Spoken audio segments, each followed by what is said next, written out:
welcome this motion. Don't be inviting interruptions. It is not populist. It's not designed to bring down the government either and force a Christmas election. It's to focus our collective minds and efforts on the issue of housing. Now, you'd never think to listen to our esteemed colleague from Fianna Fáil that he actually will sit on his hands later and allow the chancers and the hoodwinkers from Fine Gael, his partners in government, to have their way again with housing policy. The instinct of government, and by that to be absolutely clear, I mean not just Fine Gael but Fianna Fáil also, has been to circle the wagons when it comes to housing, to learn off speaking notes, to engage in spin, and to essentially send a message to the public that they don't matter. And those of us who offer solutions that will make a real and a substantial difference and put a roof over people's heads, where we're routinely ignored, abused, disregarded. Because for this government and for the political establishment more generally, you see, power trumps people every single time. And in their greed for political power, Fine Gael, it seems, is absolutely blind to the very real consequences of their policy failures. For their part, Fianna Fáil engage in shadow boxing. They make a whole pile of noise, as you've just heard, but when push comes to shove, they'll come in here, sit on their hands and support their buddies in Fine Gael. They back this government to the hilt. In fact, in reality, Lascan Corla, they are part of this government.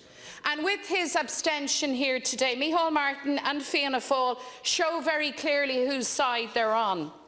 They're on the side of landlords. They're on the side of property speculators. And they're on that side at the expense of homeless children and struggling workers and families. And it's that attitude that truly sums up just how out of touch all of you in government are. Earlier I asked the Taoiseach if he would accept that his minister's housing policies have failed. Faced with the evidence of rents reaching highs of €2,000 per month, of years spent on waiting lists for a council house, of children who will now wait for Santa Claus in B&Bs and family hubs, and over 10,500 people homeless. The very best that Taoiseach could offer was spin, deflection and an appalling inability to admit and to accept that on this one he, his minister and his government have got it wrong. So let's use tonight's motion as an opportunity. Let's start from scratch. Let's ditch the spin and let's take this motion as an opportunity to get things right. So firstly, Minister, you have to go. That's the long and the short of it. Your Rebuilding Ireland policy is now in its 4th year and it's simply not delivering. In fact, the problem has gotten worse.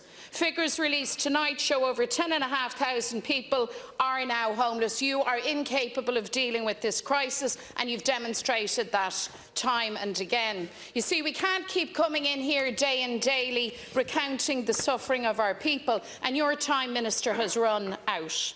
And we then need to set in motion a radical plan of home building, both in respect of council housing and affordable homes to buy and rent. And by affordable, I mean actually affordable to ordinary people. Sinn Féin has a plan. Our plan is for a public housing programme that will be the biggest that this state has ever seen. It has to be at a pace and a rate that will meet current need and demand, pent-up demand and future demographic trends. Building social and affordable housing is the only long-term policy solution that can address this crisis, and it can be done. In the short term, we have to tackle sky-high rents. We have a plan that would reduce rents by €1,500 per year for renters by using a rent freeze and tax credit for renters. And that's the kind of targeted action that we need, not spin and bull, but targeted concrete actions to help people. We need to introduce my colleague Pearse Doherty's No Consent, No Sale bill to empower ordinary people against circling vulture funds. Let's do that. That would help. And we must introduce a redress scheme for homeowners living in defective Celtic Tiger properties. We have to increase investment in local authority housing for retrofitting to ensure sustainability of our housing stock. Now, these are common sense things that can work. But more so than anything else, we have to face up to the fact that doing nothing or doing the same things all over again is simply not good enough. It's not good enough to keep spinning. It's not good enough to continue with business as usual. The solutions are there. The only thing now standing in our way is political will. So I ask the House not to squander this opportunity, because people are struggling, real people are struggling, and now is the time to stand up for them and to make a difference.